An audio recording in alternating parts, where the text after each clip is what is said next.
வணக்கம் நண்பர்களே. இன்றைக்கு பார்த்தீங்கன்னா வேறு லெவலில் ஒரு மீன் ஒன்று பிடிச்சி வந்திருக்கு. அதாவது என்ன மீன் ஒன்று பார்த்தீங்கன்னா விரால் மீன். இந்த விரால் மீன் சம்மந்தமாக ஒரு சில உறவுகள் என்னோட கேட்டிருந்தீங்க, விரால் மீன் பொறிச்சு போட்டு வீடியோ போடுங்கன்னா, விரால் மீன் சாப்பிட்ட வீடியோ போடுங்கன்னா அப்படின்னு சொல்லி என்கிட்ட கேட்டிருந்தீங்க.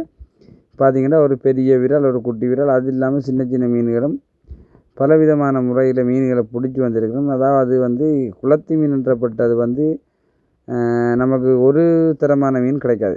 அப்படியே வெட்டி கிட்டி எடுத்து வடியாளகான முறைக்கு நல்ல அழகான முறைக்கு கழுவி எடுக்கணும். கழுவி எடுக்கிறதுன்னு சொன்னால் சாதாரணமாக நினைக்கக்கூடாது, அழகான முறைக்கு கழுவி எடுக்கணும். குளத்தி மீனை நல்ல தேவையான அளவு, அதாவது நமக்கு போதுமான அளவுக்கு கழுவணும். கழுவி அதுக்குரிய அதை துப்புரவான முறைக்கு கழுவி எடுக்கணும். ஏன்டா அப்போ கழுவி எடுத்தால் தான் நமக்கு அது வெடுக்கு சம்மந்தமாக இருக்காது. அதை வெடுக்கு மீன்மை இல்லை வெடுக்கு முடக்கும் அப்படி இல்லாமல் இருக்கும்.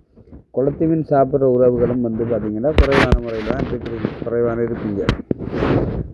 பார்த்திங்கன்னா நீங்கள் எப்படி நினைக்கிறீங்களோ தெரியாது, இந்த குளத்தி மீன் என்று சொல்லப்பட்டதில் பயங்கரமான சத்துணவான ஒரு மீன் தான் இது. கடல் மீன்கள் பல விதமான இருந்தாலும் இந்த குளத்தி மீன் அதில் எந்த விதமான கிரந்தித்தன்மையோ எந்த விதமான ஒரு நோயோ வரக்கூடிய தன்மையான மீன் இல்லை குளத்தி மீன். அந்த மீனை நாம் நல்ல அழகான முறைக்கு வெட்டி சமைச்சு சாப்பிட்றதுல நம்மளோட உடம்புக்கு நல்ல சத்து வரக்கூடிய நீங்கள் நினைக்கலாம், என்னடா நீ எவ்வளோ மீன் சாப்பிட்றா அப்படி இருக்கா எலும்பாக இருக்கிறாண்டு. ஆனால் அப்படி இல்லை, எந்த உடம்பு அப்படி இருக்கலாம். ஆனால் இந்த மீன் சாப்பிட்றதால பல விதமான ஆரோக்கியங்கள் நம்மளோட உடம்பில் உருவாகக்கூடிய சான்ஸ் இருக்குது. பார்த்தீங்களா நம்பர், நம்ம கறி கொதிக்கிற லெவலில் பாருங்கள், கறி கொண்டு வச்சு வேறு லெவலில் கொதிச்சு கொண்டிருக்கு. பார்த்தீங்களா, கறியை பார்த்தாலே ஒரு ஆசை வரும். அந்த கறி கொதிக்கிற லெவலை, அந்த கறியை அடுப்பில் வச்சு கொதிக்கிற லெவலில் பார்த்தாலே வேறு லெவலில் ஒரு ஆசை வரும். நான் இருக்கிற சிச்சுவேஷன், இருக்கிற நிலைமையில் பொறுத்தளவுக்கு இப்படி தான் இருக்கும். டேஸ்ட் ஒன்று பார்ப்போம், உப்பு புளியெல்லாம் கணக்காக இருக்கா அப்படின்னு பார்த்தா அது வேறு லெவலில் இருந்துச்சு. உண்மையில் சொல்லக்கூடாது, நான் எல்லாமே ஒரு டைமில் போட்டுப்பேன். அப்படி இதுக்கு தண்ணியில் கொதிக்கப்பட்டது, அதுக்கு சில கணக்கான பால், தேங்காய் பால் ஒன்று விட்டு.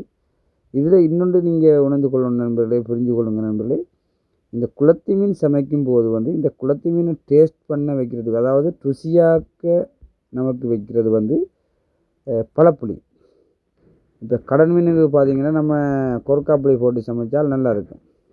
அதே போல் குளத்தி மீன், அந்த குளத்தி சம்பந்தம் நல்லத்தண்ணி மீனுக்கு நாம் போட்டு சமைக்க வேண்டியது பழப்புளி. ரைட். இப்போ அடுத்த கட்ட நாம் என்னதுன்னா, சமைச்சு முடிஞ்சு எல்லாம் சாப்பிடுவோம் கொண்டு போட்டு வருது.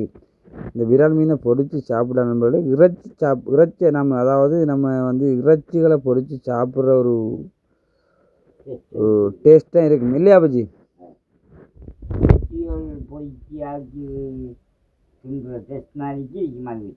டேஸ்ட் இருக்கு என்ன பஜ்ஜி? இந்த நம்ம பகல் இருந்த சாப்பாடு எப்படியா பஜ்ஜி இருந்துச்சு? நான் பொரியல் சாப்பிடல, ஆனால் டேஸ்ட்டாக இருந்துச்சு. நீங்கள் போய் சாப்பிடல, அதில் சாப்பிடக்கூடாது. அதான் அப்பச்சி பார்த்தீங்கன்னா பொரியல் அவருக்கு அவர் உடம்பு இப்போ இருக்கிற ஒரு நாள் டாக்டர் அவர் இது பார்த்தாரு, அவர் சாப்பிடணும். இது அந்த விரால்ற மண்டை என்பது வேறு லெவலில் பொடிச்சு எடுத்துக்கு நல்லா அவிஞ்சி எடுத்துக்கு பார்த்தீங்கன்னா தட்டி விட கொட்டு போகிற அளவுக்கு இந்த விரால் மண்டை நண்பர்களே நீங்கள் எப்படி நினைப்பீங்க? அந்த ஒரு விரால் ஓடித்தான் வேறு லெவலில் ஒரு டேஸ்ட் இருக்கு.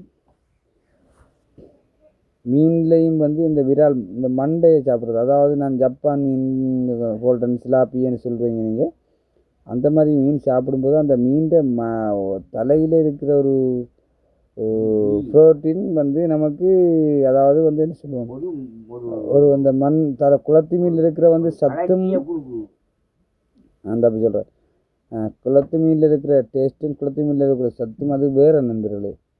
இதே போல் பார்த்தீங்கன்னா பல வீடியோவில் நான் உங்களுக்கு போட்டு கொண்டிருக்கேன். இந்த மாதிரியான வீடியோவில் நான் உங்களுக்கு போடுறது பிடிக்கும் என்று நான் நினைக்கிறேன். அந்த மாதிரியான வீடியோ போடுறது போது எனக்கு நீங்கள் லைக்கும் கமெண்ட்டும் தேவையான சப்போர்ட்டும் பண்ணுறீங்க, என்ன ஃபாலோ பண்ணுறீங்க.